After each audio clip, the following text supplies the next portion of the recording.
gets upset. So, and so I am done with the presentation now, and I can take anybody's questions. Yes, please. So I think it's really interesting when you when you brought up that it's important to find the motivation behind why a family wants to do X, and I think that's so. My question is, you guys, it sounded like, had a little bit of time where maybe you could have had that conversation with a neurologist or with someone if they had elicited the motivation behind your strong desire to resuscitate and all these the reasons that you wanted to go forward. But I guess two questions. One, what do you think in this kind of situation? Oftentimes it happens so quickly and things are so dramatic that it's just really hard to hear. And two, even when you do have the time, you sort of said, you were ready to dig your heels in when you heard statistics. Do you really think that it would have helped to have a neurologist there giving more statistics and trying to discuss long term, when we're 3, and as a physician, I know I always use really, really gray language because I'm always so terrified of presenting too sick or too well of an outcome, too good or too poorly of an outcome to try and bias decisions when I'm talking to families. So how do you think those kind of things? How would you navigate them as providers? What would your advice be? Well, you're very right that when you have someone who shows up at the hospital who's about to give birth in the 22nd, 23rd, 24th week in that gray zone, that there really isn't time to have that discussion. And boy, I actually can't think of a way, in that really compressed atmosphere to do much better. When there is more time, I think having the, again, I would think of the pediatric neurologist or the therapist as someone there to provide more qualitative explanations about, some of the children I serve are able to, pick up objects and carry them and tell you what the objects are. Some of the children I serve are, not able to stand and not able to speak, and also talk about how the parents adjust to this over time, because of course it's a huge shock at the beginning, but none of us have the ability to really think about how do you get beyond that original shock because we haven't been through it. So, to talk about how you interpret the idea of a relationship with a child who is profoundly disabled, I think would be helpful too. I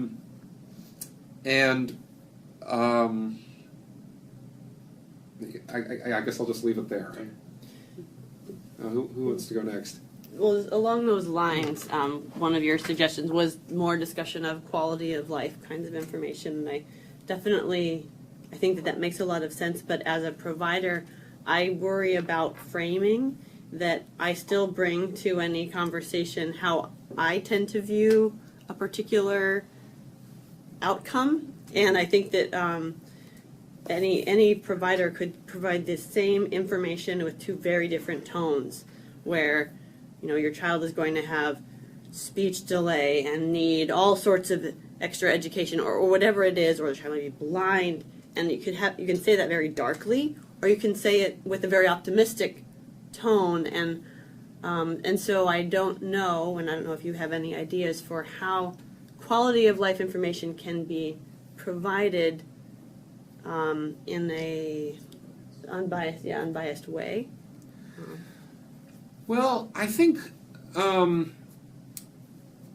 an earlier draft of the editorial that I was trying to get published in pediatrics, the Journal of Pediatrics, I was saying that some categories that would be helpful to us would be to say, like, what portion of children would need adult guardianship? What portion of children would need are going to be experiencing a lot of discomfort? What portion of children are going to have disabilities they can manage on their own?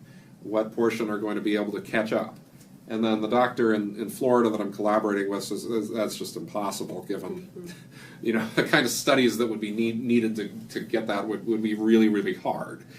And so I'm like, okay, let's back away from that. But I think those categories that I just expressed can be useful to say, some of these children, have these additional challenges, and they are eventually able to go to school. Some of these children are not able to go to the neighborhood school. Some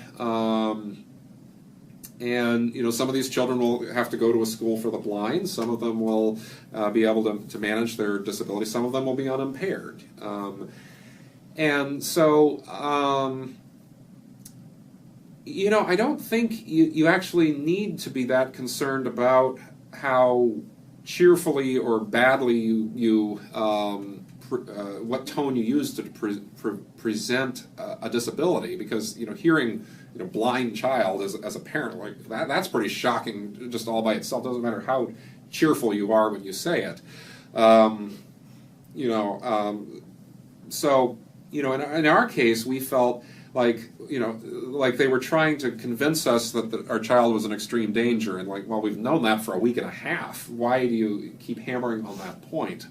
And so I think once that's been established, just kind of get past it, and that there is this extreme danger, and here are some of the things we can do, and here are the outcomes, and I guess one of my biases is that I think parents that are wanting to let go and not continue with treatment, I think they will tell you that themselves, and I don't think they'll feel pushed by a doctor who is overly optimistic about what living with blindness is like. But again, with that last part of my answer, I'm talking out of my experience range, because our child had an excellent outcome. I should I should admit.